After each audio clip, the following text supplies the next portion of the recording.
तस्वीर है, क्या क्या रहा है? देखिए, हमने तो हर दिन प्रश्न डाला है और हमारा सारा प्रश्न टेकअप भी हुआ है। बस ये जो बीजेपी वाले लोग सदन में चिल्ला चिल्ली करके और सदन को मतलब नहीं चलने दे रहे थे, इस चीज़ का काफ़ी आघात हम लोगों को, हम विधायकगण को पहुंचा है, क्योंकि विधानसभा की बहुत सारी समस्या कोविड के बाद हम सोचे थे कि अभी धरातल पर उतरेगी और समस्याओं का निराकरण करवाएंगे। तो हालांकि बहुत सारा समस्या का समाधान तो हम विधानसभा के माध्यम से करवाए हैं, पर जो बेहतर हो सकता था और वो नहीं हो पाया। कई मुद्दे थे पारा शिक्षक को लेकर के, होमगार्ड लेके जी, हमने पारा शिक्षक का भी मुद्दा रखा है, जो उनको जो दूसरे जिला में भेज दिया जाता है और उनके परिजन दूसरे जिला में रहते हैं, बीमार रहते हैं, तो ये जा नहीं पाते और इनको काफ़ी इनकन्वीनियंस फेस करना पड़ता है। तो वो गृह जिला में सारे शिक्षकों को रखा जाए, ये चीज़ का आज का मेरा था प्रश्न। और भी था, बिजली से संबंधित था, बिजली की लचर व्यवस्था है हमारे क्षेत्र में, बहुत परेशान है हम लोग। और जो वहाँ के अधिकारी है बहुत मतलब जिस रवैये से वो लोग वहाँ पे बैठे हुए हैं, चाहे तार गिर गई है, वो 11,000 की तार गिर गई हो, किसी की जान जाने वाली है, उन पहले भी सचेत करने से जल्दी कार्रवाई होती नहीं है। इन सब चीज़ों को लेके हम सदन में मामला रखे थे। तो इनका तो रोजगार को लेकर के क्या है? रोजगार तो मेरा सबसे पहला दिन पहला प्रश्न था। सुने नहीं आप? अंबाजी, अंबाजी। अरे वाह, आप तो लेट से आते हैं भैया।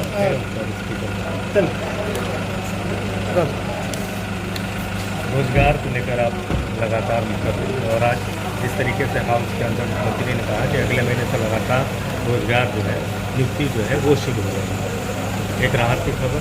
तो मोबाइल पीछे कर लीजिए। ये राहत की खबर है, लेकिन ये बहुत मैं अपने आप को अभी भी स्टूडेंट मानती हूँ। मैं अभी भी लॉ प्रैक्टिस करती हूँ और मैं स्टूडेंट लाइफ से ही निकल के यहाँ तक आई हूँ। तो जो अभ्यर्थी अभी आंदोलनरत हैं, जो आंदोलन कर रहे हैं, चाहे वो गवर्नमेंट टीचर हो, चाहे वो होम गार्ड हो, चाहे मतलब अलग अलग वर्ग के अभ्यर्थी हैं, तो उनको तत्काल में कैबिनेट से उनका सलूशन निकाला जाए, क्योंकि 2013 में भी कुछ उसी नियमावली के तहत बहुत सारी नियुक्तियाँ हुई थी। अभी उस नियमावली पे सवाल उठ रहे हैं, ज़रूर गलत होगा, लेकिन अगर जब नियुक्ति हो चुकी है पहले, तो फिर से, क्योंकि अभी अभ्यर्थी काफ़ी डिमांड कर रहे हैं, इधर उधर जा रहे हैं, भूख हड़ताल कर रहे हैं, सबके घरों पे वो घेर के बैठ रहे हैं, तो उनके लिए मैं अभी भी आपके माध्यम से भी मैं प्रार्थना करूंगी कि इस पे थोड़ा संवेदनपूर्वक इस पे निर्णय कैबिनेट से विचार करके इसका समाधान निकालें।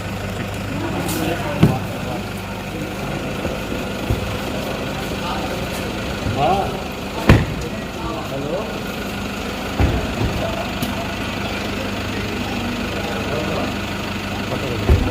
आपको देखिए ना, आपको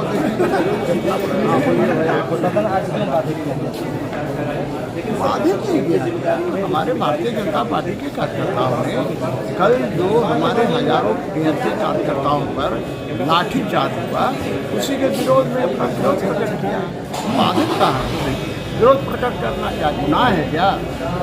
आज लास्ट दिन है सर, आज आप लोगों का मुख्य मांग है आज का। अरे भैया, हम लोग तो लड़ाई कर ही रहे हैं, नियोजन नीति रद्द करो, बेरोजगारों को रोजगार दो। वायदे किए थे कि भाई हम सभी ग्रेजुएट को 5,000, पोस्ट ग्रेजुएट को 7,000 देंगे, वो भी 1 महीना का भी नहीं लिया आज तक। तो हमारी मांगे, ये तो सरकार की मांगे, सिर्फ और सिर्फ दोहन करने वाली सरकार। और इसीलिए आया है कि कल डीएफए हमारे कार्यकर्ताओं नेताओं पर लाठीचार्ज किया, इसीलिए हमने काला पट्टी। जितने भी लोग जख्मी हुए उसका कुछ कानूनी कार्रवाई हो? नहीं, इसमें कानूनी कार्रवाई करेगी वही प्रतिकार, सरकार का विरोध, यही कानूनी कार्रवाई। ठीक है, बहुत बहुत धन्यवाद, शुक्रिया नहीं धन्यवाद। हमारे साथ कैमरामैन चंद्र सत्ता पक्ष का हो या विपक्ष का, गलत मतलब गलत का हम लोग साथ करें।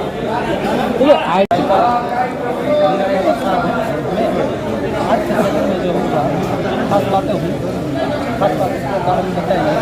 और क्योंकि देखा जा रहा है कि शुरू दिन से हंगामा पर हंगामा आज कैसा लगा? देखिए, हंगामा तो हर दिन होता ही है, चाहे हम पक्ष में रहें या विपक्ष में रहें। हंगामा का ये मकसद नहीं होता है हंगामा करना। किसी भी निर्णय, जब गलत निर्णय होता है तो उसका अगर गलत इफेक्ट जनता पे पड़ता है तो उसके लिए यहाँ पर हंगामा होता है। और हम लोगों ने जो ये चलते हम लोगों ने अगर हंगामा किया होगा तो हमें लगता है कि जन समस्याओं को हम नहीं रख पाए, क्षेत्र की समस्याओं को नहीं रख पाए, इसलिए यहाँ पर हंगामा करते हैं। लास्ट 7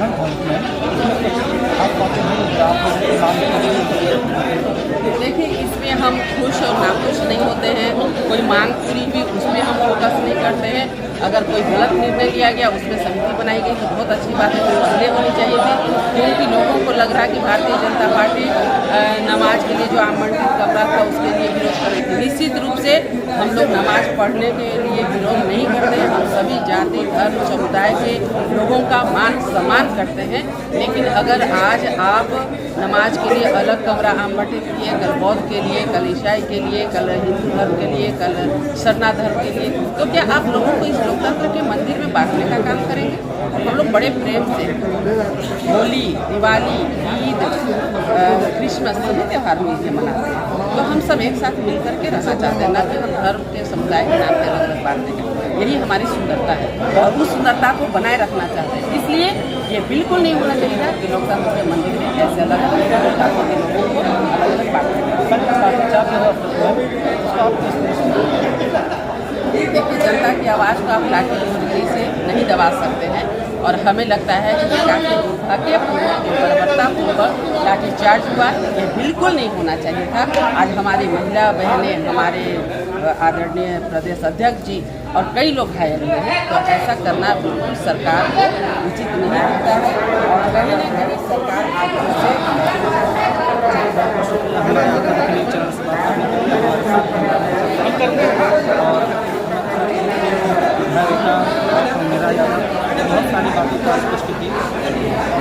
हमारी पार्टी का जो दबाव है वो कहीं न कहीं काम आया।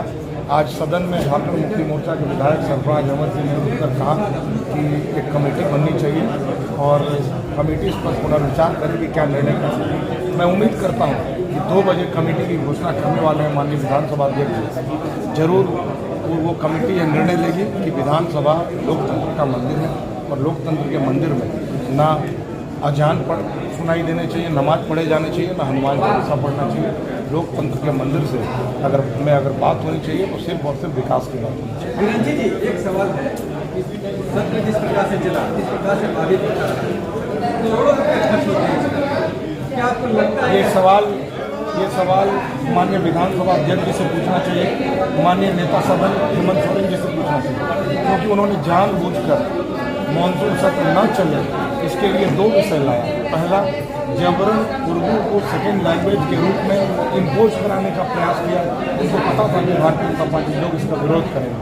और दूसरा, जिसकी आवश्यकता नहीं थी, नमाज कक्ष का आवंटन, तो वो जानबूझकर ऐसा किए कि हमें हाउस चलाने की जरूरत ही न पड़े। ये सवाल उनसे करेंगे तो ज़्यादा अच्छा जवाब बनाई गई। विधायकों ने मांग किया है निश्चित रूप से विधायक जो मद है वो बढ़ाया जाना चाहिए। यह 5 साल 6 साल पहले राशि बढ़ी थी और अब जीएसटी में पैसे खर्च होते हैं, टैक्सेशन में बहुत सारे रॉयल्टी में खर्च हो जाते हैं, तो महंगाई बढ़ी है। उसके चलते भी सारे विधायकों का लगभग सत्ता पक्ष और विपक्ष हर विधायक ने आग्रह किया कि निश्चित रूप से इसकी राशि बढ़ाई। वीरेंद्र जी जो ये फंड आता है उस पर कमीशन को लेकर अंगुलियाँ भी काफ़ी उठती रहती है। जिनके ऊपर उंगलियाँ उठती है तो यह सरकार को अधिकार है, सरकार जांच कराए। लेकिन हमारा आपसे आग्रह है कि एक बार उंगली उठाने के पहले बढ़िया से संबंधित विधायक के संबंध में जांच पड़ताल कर लेना चाहिए। कई लोग हवा में बात करते हैं और उचित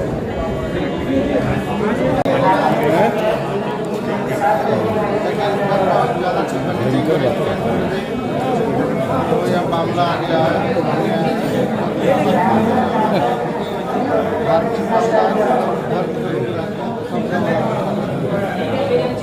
किस तरीके से आपके विधानसभा पर लाठीचार्ज हुआ, तो कैसे देख रहे हैं? लगाने के लिए इससे पहले भी हमसे मिलता था, जिसको हमारा चुना गया उसको लेकर हम लोगों का आंदोलन था। हम लोग मुख्यमंत्री जी को भी अवगत कराए। हम लोग प्रमाण पत्र भी लाखों लोगों का साहस की अवस्था, लाखों लोगों का भावना से जुड़ा हुआ मामला है। इस पर अपना निर्णय लिया जाए ताकि पिछड़ों का जो हक छीना गया है उसको पूरा हक मिला और मिले, और हम लोग इसके लिए नहीं होगा तो आंदोलन की वजह से उनकी आर्थिक स्थिति बिगड़ी हुई है। आप देखिए, बहुत सारे स्टेट, मैंने तो क्वेश्चन भी डाला था, आया नहीं, बहुत सारे स्टेट जहां पर कोरोना के चलते जिनके अभिभावक की मृत्यु हो गई, स्वर्गवास हो गया, बगल में बिहार है, यूपी है, महाराष्ट्र है, हर एक स्टेट अपने आपदा प्रबंधन से 4 लाख रुपया उनके बच्चों की पढ़ाई के लिए, पेंशन 5,000 रुपया, लेकिन झारखंड सरकार ने एक फूटी कौड़ी देने का काम नहीं किया। आज बहुत दुख होता है कि सदन में हम लोग एक विधायक के रूप में आते हैं, जनता की आवाज़ को रखते हैं, लेकिन जिस तरह से नेगेटिव अप्रोच सरकार का है और जनता की जिनको परवाह नहीं है, इससे सरकार से उम्मीद नज़र आती नहीं है भविष्य में। हम हिंदू राष्ट्र बनाने का मामला उठाया आपका विधायक, कहाँ तक जाए? देखिए, इस देश में हम लोग देश के इतिहास में जाएंगे तो हिंदू राष्ट्र है और हिंदू यहाँ पर है, ओरिजिन भी हिंदू ही है और सभी हम लोग गर्व से कहते हैं कि हम लोग हिंदू हैं। समिति की जो अध्यक्ष ने किए हैं कि भाई जो पहले से किया जा रहा था, अध्यक्ष ने आज भी दोहराया इन चीज़ों को, आज भी दोहराया उस बात को कि भाई ये हमने नहीं किया। खुद नामधारी जी जो पूर्व अध्यक्ष थे, यहाँ के पहला अध्यक्ष थे, खुद उन्होंने कहा कि भाई ये मेरे समय में भी था। सत्ता पक्ष की आमतौर पर जिम्मेदारी होती है सदन चलाने की। अगर समिति का गठन पहले दिन ही कर दिया जाता तो फिर इस तरीके का बवाल अगर कोई करता तो वो सार्वजनिक हो जाते। पहले तो मनसा पे आपकी सवाल उठ रहा था। पहले भी हमने कहा है कि भाई ये कोई सवाल नहीं है, इसका समाधान होगा। आपने मुख्यमंत्री जी के पहले भाषण को सुना होगा, तो बोलो भाई जिन प्रश्नों को आपको उठाना है आप व्यवस्थित तरीके से आइए, उसका हम उत्तर देंगे, उसके समाधान निकालेंगे। लेकिन उनको माइलेज लेना था, पूरे देश में उनको यही दिखता है कि कहाँ हिंदू, कहाँ मुसलमान, कहाँ मंदिर, कहाँ मस्जिद। उनके चश्मे में ही दाग है, उनको सूर्य में धब्बा ही लगता है, इसलिए ये परिस्थिति बनी है। आपकी सरकार दलित विरोधी है, ऐसा आरोप अमर बावरी ने लगाया। उन्होंने कहा कि सबका कार्य स्थगन पड़ा गया था। जब हमने मांग की तो हमको सिर्फ दलित होने के नाते ना तो स्पीकर खुद पढ़े और ना ही हमें पढ़ने का अनुमति दी। तो सत्ता को संरक्षण दे रहे हैं सिर्फ स्पीकर। देखिए, उनके कहने से ना तो कोई दलित विरोधी हो जाएगा ना कोई दलित समर्थक हो जाएगा। वो अपना सिंपैथी लेना चाहते हैं। बेचारी की ज़मीन खिसक चुकी है, तो इस प्रकार के रो के, गा के, नाच के, बजा के अपने ज़मीन को फिर से प्राप्त करना चाहते हैं।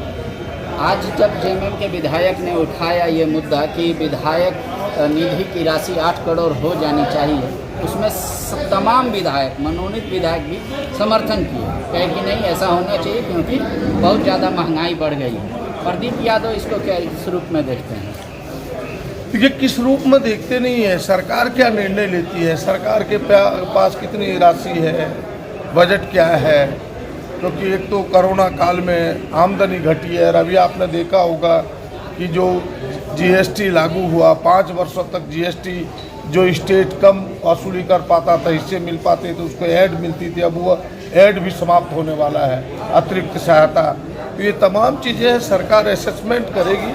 सवाल तो एक विधायक के लिए अच्छा है कि भाई विधायक निधि से कुछ काम होते हैं, विधायक निधि बढ़नी चाहिए, मैं उसके विरोध में नहीं हूँ, लेकिन फैसला सरकार को करना। एक आखिरी सवाल, जनता के मन में ये भी सवाल उठ रहा है कि जब सदन चला ही नहीं, काम हुआ ही नहीं, तो विधायक का इतने दिन का सैलरी कट हो जाए। जब पुलिस वाले को 13 महीने का वेतन देके 20 दिन 22 दिन का छुट्टी काट सकती है सरकार, तो जब सरकार काम नहीं की तो विधायकों को भी पेमेंट नहीं मिलना चाहिए। हमें लगता है कि आप अपने नज़रिए को आपको बदलना होगा। आप ये कह सकते कि प्रतिपक्ष के हल्ला करते हुए भी काम हुए, काम कैसे नहीं हुआ? काम तो हुए, लेकिन जितना होना चाहिए था इससे और अधिक काम हो सकता था, और विषयों पर चर्चा हो सकती थी, सरकार का और चीज़ों पर ध्यान आकृष्ट किया जा सकता था। जितना चाहते थे प्रतिपक्ष के बाधा के कारण, वो हल्ला के कारण उतना नहीं हो पाया। तो प्रतिपक्ष अगर जिम्मेदार है तो उनकी काटी जा सकती है सैलरी? नहीं, उनको लगा कि भाई यही मेरा हथियार है। वो भी कह रहे कि हम कुछ लोगों के लिए लड़ रहे हैं, वो भी तो किसी ग्रुप के लिए लड़ रहे हैं, उनके मन में है कि ना हम किसी ग्रुप के लिए लड़ रहे हैं, कुछ जनता के सवालों को हम इसी माध्यम से ला रहे हैं, तब उनकी बुद्धि वही है, उससे कुछ कहा नहीं जा एक सकता। आखिरी सवाल, बीजेपी कह रही है कि जानबूझ के सरकार टारगेट की थी बाबूलाल मरांडी को और कल प्रदेश अध्यक्ष का भी उनके दीपक प्रकाश का हाथ तोड़ दिया। ये सारे लोग फ्लॉप हो चुके हैं, तो फ्लॉप लोगों को हिट करने के लिए इसी तरह की झूठ सच की बातें चलाई जा रही हैं। ठीक है। देखिए, आपको बताएं कि यह सत्र और फ्रूटफुल और लाभकारी हो सकता था और प्रभावी हो सकता था, लेकिन जिस प्रकार शुरुआती दिन से ही प्रतिपक्ष ने हो हल्ला मचाया, बाधाएं उत्पन्न की, और मैंने तो पहली बार जीवन में देखा कि भाई सत्ता पक्ष इतना शांत रहा, विधानसभा अध्यक्ष इतने शांत रहे कि रिपोर्टिंग टेबल पर चढ़ जाने के बाद भी, कागज की फाड़ाफाड़ी कर देने के बाद भी कुछ नहीं कहा गया, शांति तरीके से चलाने का प्रयास हुआ और कुछ अच्छे अच्छे सवालों के समाधान भी हुए।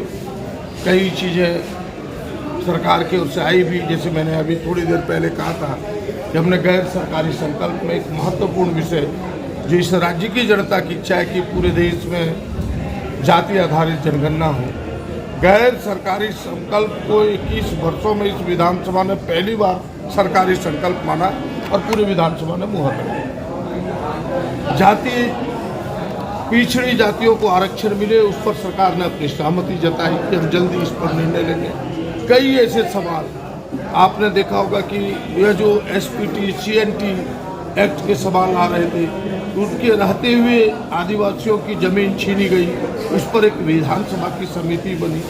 तो कई अनसुलझे सवाल थे, जिन अनसुलझे सवालों का इस बार समाधान करने का सरकार ने प्रयास किया और हमें लगता है कि और कई चीज़ें हो सकता था अगर प्रतिपक्ष इसमें सहयोग करता। प्रतिपक्ष जो प्रक्रिया कार्य संचालन नियमावली उसके तहत आती, तो हमें लगता है कि और यह प्रभावी और फ्रूटफुल होता।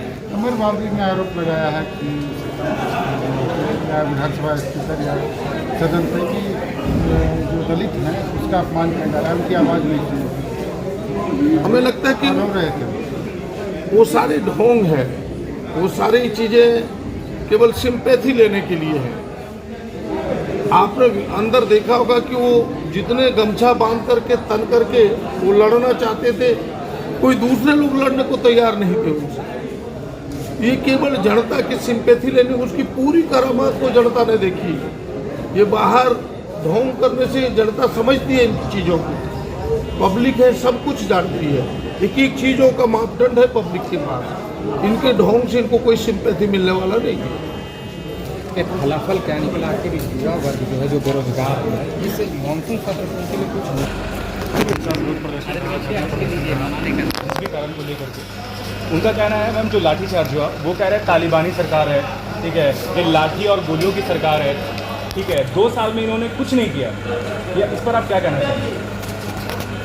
मैं बाकी सारी बातों को दरकिनार करके बस किया उस चीज़ पे मैं निंदा करती हूँ इनके रवैये की जो यहाँ ओके मैम, मेरा आखिरी सवाल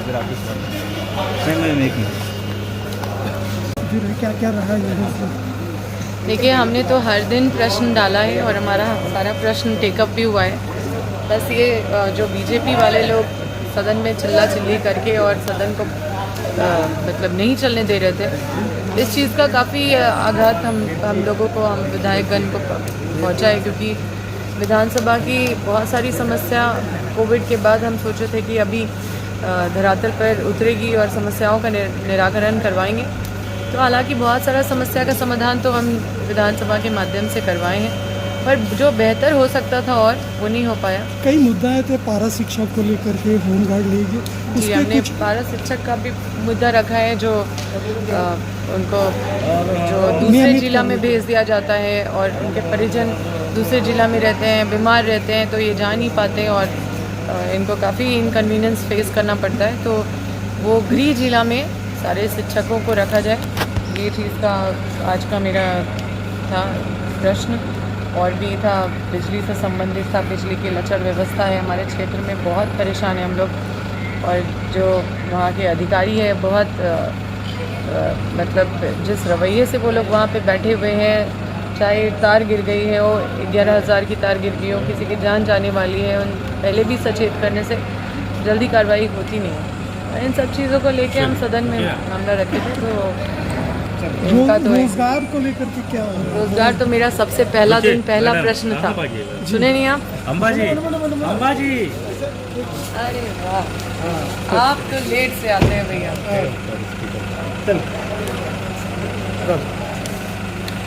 रोजगार को लेकर आप लगातार कर रहे हैं और आज जिस तरीके से हाउस के अंदर मंत्री ने कहा कि अगले महीने से लगातार रोजगार जो है नियुक्ति जो है वो शुरू हो रही है, एक राहत की खबर। तो मोबाइल पीछे कर लीजिए। देखिए, राहत की खबर है, लेकिन ये बहुत मैं अपने आप को अभी भी स्टूडेंट मानती हूँ। मैं अभी भी लॉ प्रैक्टिस करती हूँ और मैं स्टूडेंट लाइफ से ही निकल के यहाँ तक आई हूँ। तो जो अभ्यर्थी अभी आंदोलनरत हैं, जो आंदोलन कर रहे हैं, चाहे वो गवर्नमेंट टीचर हो, चाहे वो होम गार्ड हो, चाहे मतलब अलग अलग वर्ग के अभ्यर्थी हैं, तो उनको तत्काल में कैबिनेट से उनका सलूशन निकाला जाए, क्योंकि 2013 में भी कुछ उसी नियमावली के तहत बहुत सारी नियुक्तियाँ हुई थी। अभी उस नियमावली पे सवाल उठ रहे हैं, ज़रूर गलत होगा, लेकिन अगर जब नियुक्ति हो चुकी है पहले, तो फिर से, क्योंकि अभी अभ्यर्थी काफ़ी डिमांड कर रहे हैं, इधर उधर जा रहे हैं, भूख हड़ताल कर रहे हैं, सबके घरों पे वो घेर के बैठ रहे हैं, तो उनके लिए मैं अभी भी आपके माध्यम से भी मैं प्रार्थना करूंगी कि इस पे थोड़ा संवेदनपूर्वक इस पे निर्णय कैबिनेट से विचार करके इसका समाधान निकालें।